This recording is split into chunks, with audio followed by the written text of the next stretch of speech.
closed at Stargate. Right? It was a 3-point tracker to Earth from another dimension. And it was one, it goes from La Palma to Alaska to the Pacific down close to Hawaii. If you go back, you'll see we had a volcano blew up under the water in the Pacific Ocean about a year, maybe a year and a half ago. Around the time that La Palma was bubbling up, the Army Corps of Engineers stopped the volcano with other engineers from around the world because they had to close the portal. Right. The volcano was artificially activated because if they don't close the portal, they was gonna flood that bitch with lava. But the portal had 3-point connection. Remember how GPS worked? The 3-point connection is called triangulation. Yep. That's the triangulation for Earth from a different star system. And we had to get rid of that shit. You know, I still got the video on one of my devices when the body was floating up out the Pacific, but they wasn't reporting that shit. Right.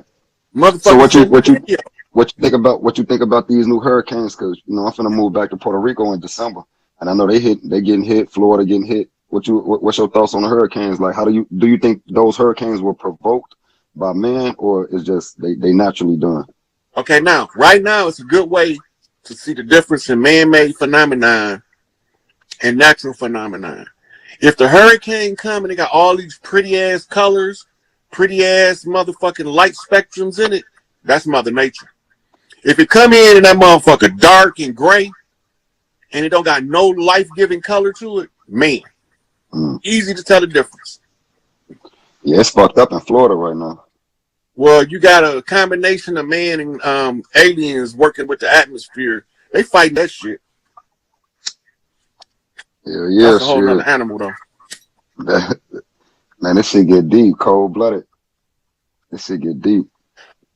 Look, Mother Nature, all her storms, we call them the 7 daughters of Mother Nature, right? It's earthquakes, it's thunderstorms, it's hurricanes, it's tornadoes, it's tidal waves, floods, and sinkholes. Every time one of them happen naturally, it's the most beautiful shit you want to see. When it happened unnaturally, it looked dry, drab, and fairly dead. That means intervention has been by the hands of man. You see, they know. Oh yeah, cleaning. Oh yeah, gimme y'all. They getting it in. Especially them two. They making way for old shoes. So back to what we was speaking about as far as like so you do agree that the Elohim is the Anunnaki, the ancient Sumerian deities. The only way you don't know that is if you've never read the Sumerian tablets. Exactly. I was just trying to tell Heavy that because I'm definitely I decode ancient texts. I fuck with the Enuma Elish, the Epic of Gilgamesh, and the Atrahasis. I just started diving back into the Atrahasis. You feel me? So yeah, I'm definitely so like that was on point. The only way you wouldn't know that it's a direct correlation between the Anunnaki and the Elohim of the Bible is if you haven't read those Sumerian cuneiform texts. Yeah, a lot of people, believe it or not, most of the Christian world won't read that shit because they think it's some devil shit. Ask you one question, bro. Would you agree that the Elohim is the Neteru of ancient Kemet or some type of ancient Kemet deity? You want to say that again? Say Google. So you wouldn't subscribe to the Elohim being, you know, from ancient Kemet, or you know, they're not from there, but they went there. We had conjure wars with them and whooped their ass before. That's why they don't like. That's why they named Thoth Nimrod, because he was kicking their ass. Nimrod means hunter of men. Like it's been many Nimrods, like, and that's what made Nimrod so ruthless, because it's like, you know, a Nimrod is like a colonizer. You know how colonizers they basically go hunt, not specifically hunt, but you know they hunt indigenous people and they domesticate them and turn them into slaves, or you know, sheep or cattle or herd. You know, they domesticating shit. So Nimrod is the hunter of man. A Nimrod knows how to domesticate man and make man do what he wants him to do through the sorcery of all type of shit. language. A Nimrod, you feel me? If you're titled a Nimrod, then you have the knowledge of how to brainwash people to do what you want to do through language. It's deep, because language is a sorcery in its own too. That's why they say speak it into existence. You speak something into existence, you're using language as a tool of manifestation, implemented a magician. Definitely. That is a time to the Good Samaritan cross story. So it's like, it's deep because go ahead. 4D is in here, right? 4D is the dream realm. It's the mind. It's mind stuff. 3D is the world we live in. 2D is the written word. Anytime you can make the 4D come into words you can put in the 2D, it has to manifest in 3D. Oh, I like that. Because it's trapped between 2 points of creation, 2-dimensional shifts. So if you put what's in the 4th dimension on the 2nd dimension, I mean, write it down. You automatically, it has to manifest in the 3D unless there's no intention given it, as in a fairy tale novel. But everybody that have read the fairy tales and seen that shit play out in some parts of their life. The ones who've been reading Prince Charming, when they finally meet the man of their dreams, that shit came true to them. Right? Sleeping Beauty. When you wake up a sister and she fall in love with you because you woke her up, Sleeping Beauty. Same story. Right? Definitely. What's the other one? The motherfucker that slept all them years? Rumpelstiltskin. If you've been blind, deaf, and dumb, and you come into knowledge, nigga, you done woke up from the sleep. And most of the time, it takes 50 years or more to wake up on your own without no help.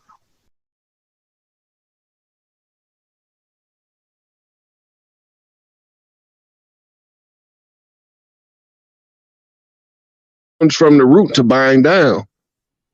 So they performing the function, but if you don't never figure out what the function is, you'll be seduced by it and become a slave to it. But as soon as you find out the function, you can unlock the hold it has on the psyche in order to be a liberated mind. Right? That's why you challenge your own paradigms among yourself. So that you can make sure that you agree with everything you believe. Because you might not agree if you examine it.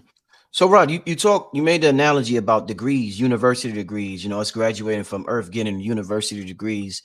Let's use the degrees as an analogy. We got associates, we got bachelors, we got masters. If we get these people who get these university degrees, where do they go in the afterlife? Where do the people who got the association degree go in the afterlife? Where do the people who got the bachelors? And where do the masters? Where does Rod Hayes go? Where does Rod Hayes go when he graduate with his master's degree? Where's your soul going, my brother? Let's use these as examples. Where are they going? I'm dean of the university, so I'll always be here. Right? I gotta come to the end to close out each cycle by making the ones practice major characters close them out. Right? So I'm gonna always be here. Right.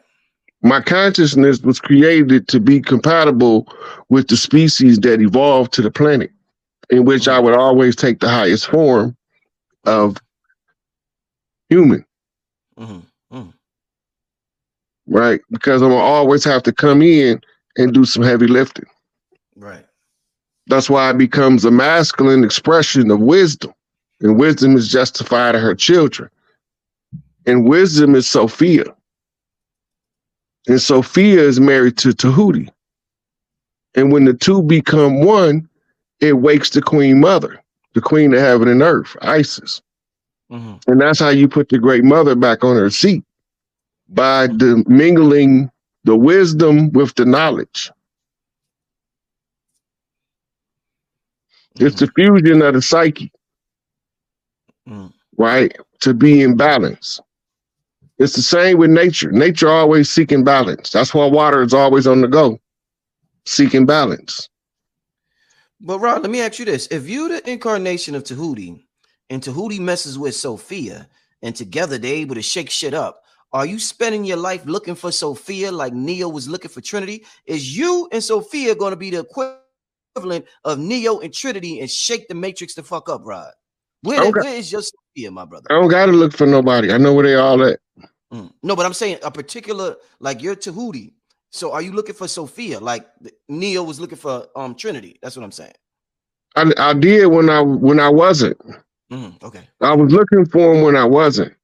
See, this is what all of the codes is telling us. The Queen Mother picks the wife for the king to be. Right. He can't be king to be until he find the one that the Queen Mother picked without the Queen Mother ever telling him. Ooh, pick it. Okay. Without being told who to pick.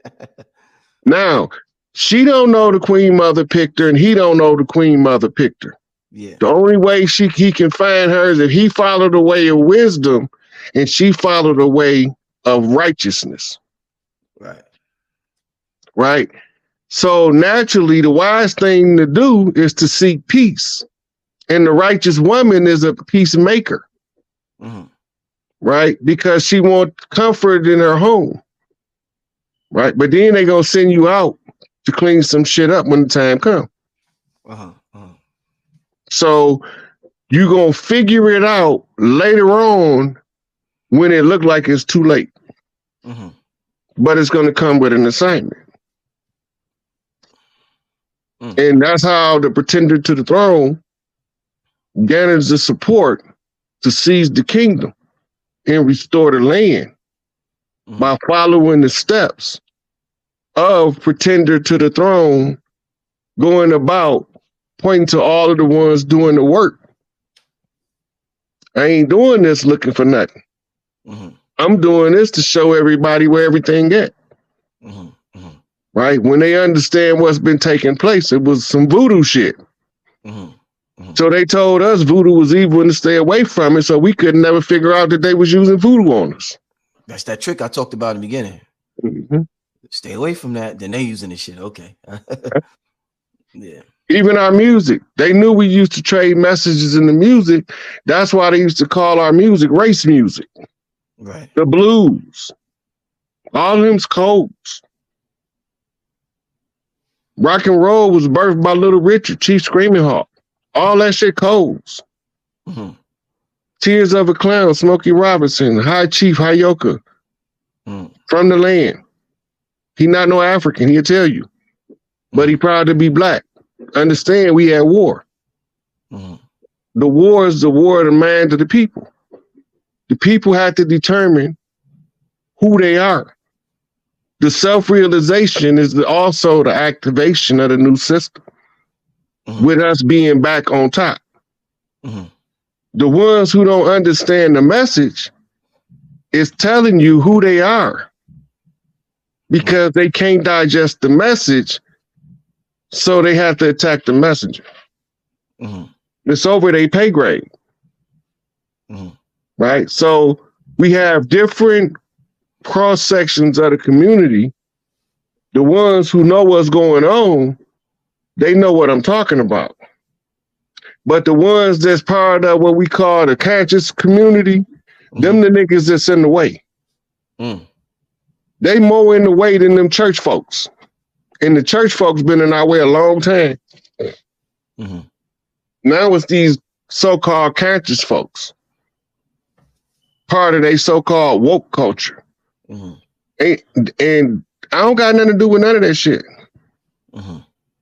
My only thing is I'm informing the people that I came to exercise my blood right to reclaim and redeem this land and raise the matriarchy and put the chiefs back on power on the land. It's already being done under continuity of government, but they don't want to read the document because that required them to do something to verify something. Right. Okay. They gave us everything back. It's in the Indigenous Rights Act, but they don't know how to read the documents.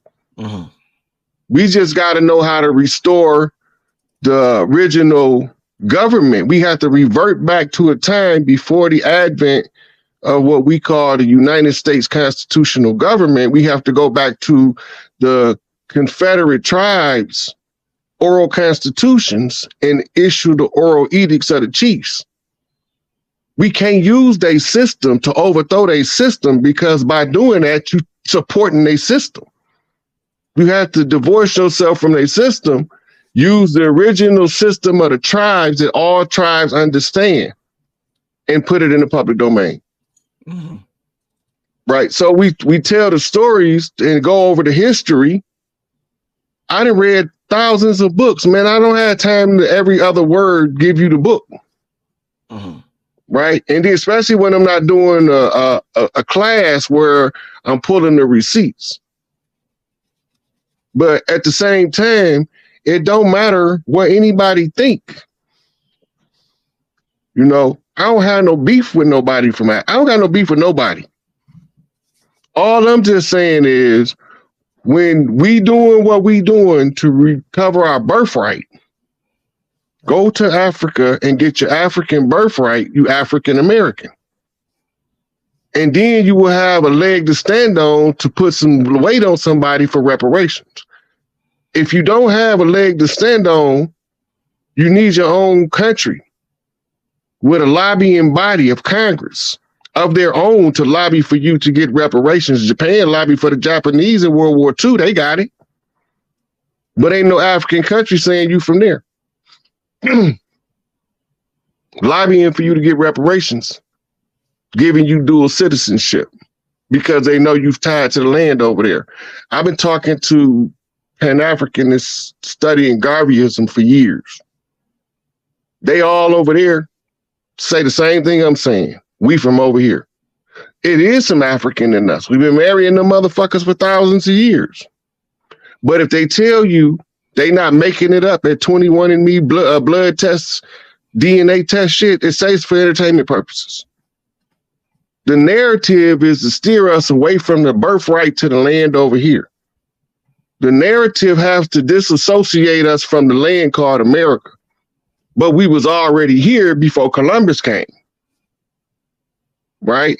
So we have to go back to our system from before Columbus came in order to overthrow their system with our system.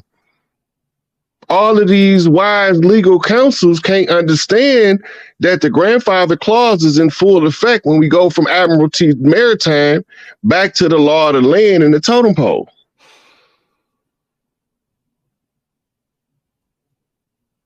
We had totem poles. We don't follow the law of the flag. That's Admiralty jurisdiction.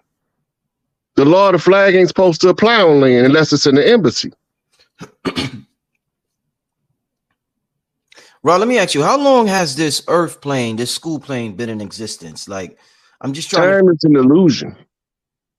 To give you a time is reinforcing an illusion. It's been here ever since now. It's been here right now. Are there other earth schools in the universe, or is this like the premier school? You know how they got Harvard, they got Yale, and these are the schools you go to where you learn some shit. Is that earth like, are we like the Harvard of the universe? Are we the Yale? Are we the Stanford, Columbia? That's what I'm trying to figure out. Or are we like, what kind of school? Yeah, this was the school that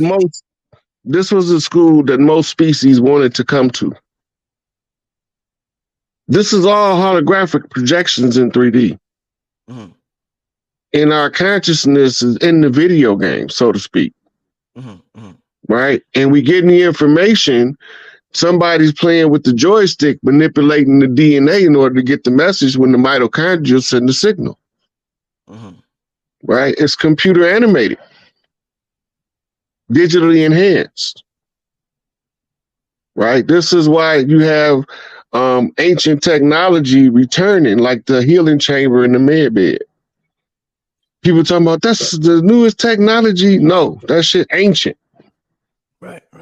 It's part of the part called the hereafter in the story of the redemption of the earth in the holy drama of the Osirian resurrection. They tell you it's the Christ story in the Bible, but it's the Osirian resurrection. That's why everybody got it slightly off.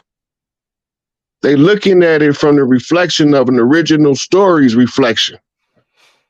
And then they don't even know the actual people that existed that they telling the innuendo story about without using the name of the person. The Isis of the day was Cleopatra, and they haven't found her tomb.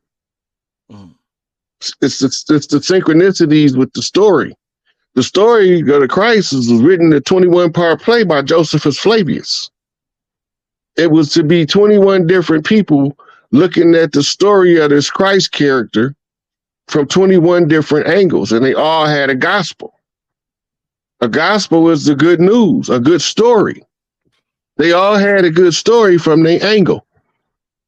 But as soon as you get caught in one angle, you can't see the rest of the story. Mm-hmm. And it's an entertainment purposes. It's psychologically alluring. It's a hypnotic play being played out in order to seduce your mind into believe in a paradigm that they can control. Mm-hmm. And that's how you enslave the mind at the most basic core portion of understanding. Mm-hmm. You know, I want to use music as an example, Rod. Sometimes the older artists, they've been making good music for so long that they need a new muse. So what they do is they get with a younger artist, and the younger artist gives them a muse, and they create magnificent music. Now, if life is music and we're old souls and we've been creating music in this realm for a long time, do you think us getting with some of the younger souls, like let's say the Caucasian species is a younger group, when we get with them, do you think we will create great music because they offer a fresher perspective? When we've been here for so long, we've been there, done that, got the t-shirt, we tired of this shit. So us having a seed with the Caucasian race, do you think that offers or bring forth a soul that's totally different from what the world has ever seen before because of the mixture of DNA? That was all part of a game called white supremacy.